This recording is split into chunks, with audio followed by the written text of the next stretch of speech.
Welcome back to my YouTube channel. Make sure to like and subscribe to the channel for more interesting stories like these. Now, let's get into today's story video. AITA for refusing to pay for my sister's husband's surgery with my inheritance/college money. The situation: my sister, a 27-year-old woman, and I, 18-year-old woman, lost our father a year ago. My father was my sole parent. My mother was never present in my or my sister's lives. She utilized her fortune to purchase new automobiles and refurbish her home, which she received from my father as a bequest from his will. I'm now staying with my aunt since my brother-in-law wouldn't allow me to remain with my sister. I want to use the money from my inheritance to pay for college tuition.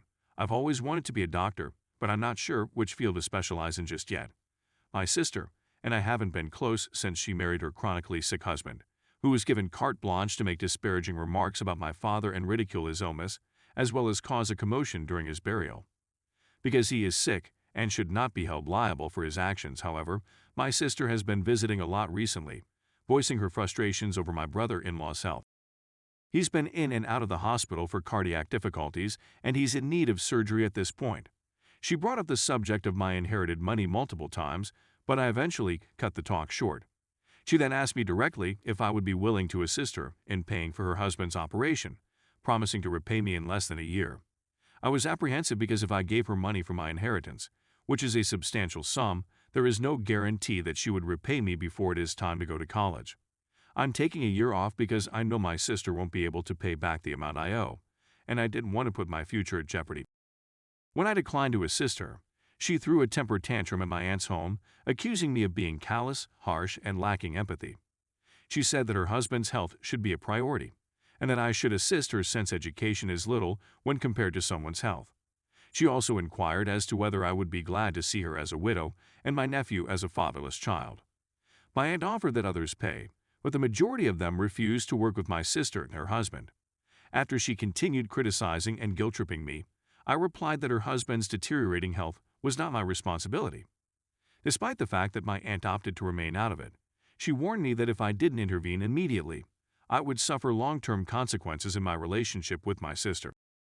Throughout the week, she has been sending me messages and images of her family, telling me that this is exactly what I was refusing to accept: a happy, healthy family with a healthy husband, father, and children. I sobbed, feeling like I was being selfish rather than a decent aunt and sister. I approached a friend, who advised me to allow them to sell their vehicles and all of the nice items they had purchased in order to pay the operation, and told me that if I gave them money, I would never get it back and would be unable to go medical school. Story 2. Whipped for telling my children the real reason I'm getting a divorce. I went to my parents' place today to have lunch with my kids since it will be the final time I see them for a few months. It'll be awful if I tell them or if I don't, but there was more NTA on the initial postings with valid arguments from both sides, so I chose to inform them. I tried to be as vague as possible, but this is what I told them. So the divorce is official, and you guys have been wanting me to tell you why.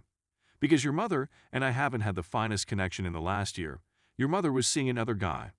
I want you to know that your mother and I still adore you, but we have mutually decided that a divorce is the best option. Due to a financial dilemma, I will be relocating to Texas for work for the next 3 months, therefore I won't see you guys for long. I'm not abandoning you forever, and I'll FaceTime you as much as I can, but I need to get back on my feet. They handled the divorce quite well, and no, they did not despise their mother.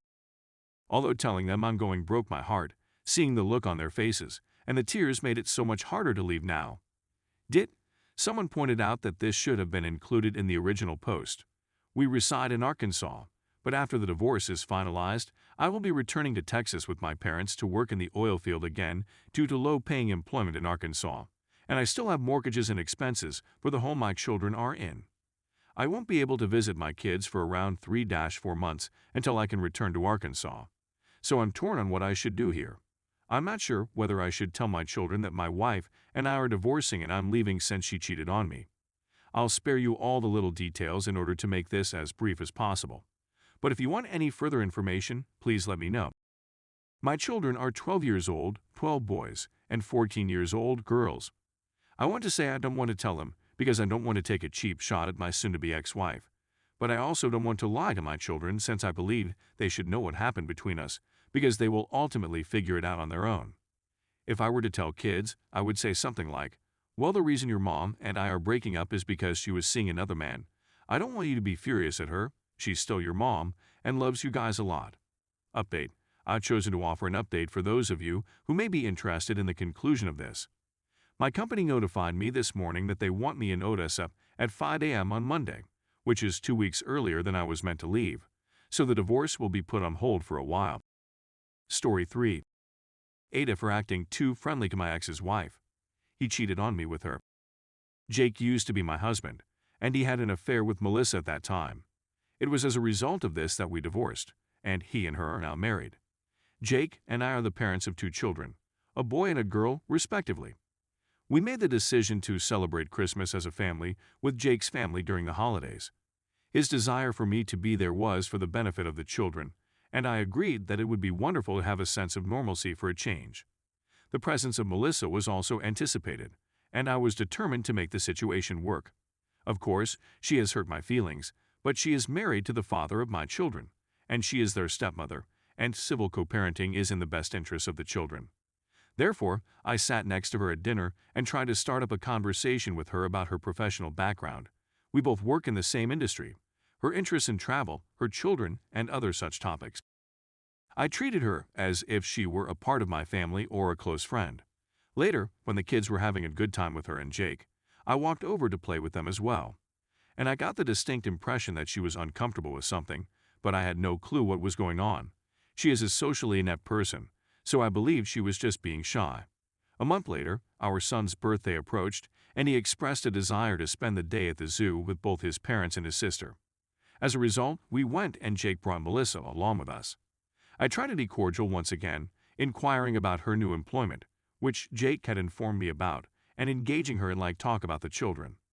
I asked for her phone number so that I could arrange things with the kids, as she periodically drops them off at my place rather than Jake's. She gave me her number. Following that, I texted her with a few questions about the kids. Did kid leave his gloves in your car? Are examples of similar inquiries. The phone is not in reach of Jake. What time are you dropping the kids off to mine? I also sent her a text message on a big incident that occurred in our professional field. More as a forewarning than as an invitation to participate in a discussion. Despite this, I received no sign that anything was wrong. We were getting along okay until Jake shouted at me for being overbearing with Melissa, pressuring her to pursue a friendship even though it was clearly making her uncomfortable and hovering over her whenever we were in the same vicinity. Despite the fact that they wanted me to be kind, he said that it was strange that I forced Melissa to give me her phone number, that I was phoning her as if we were friends, and that it was uncomfortable. Melissa has never said anything like that to me before, so I'm taken away by her statement. I said that I'd want to speak with Melissa about it in order to obtain her perspective.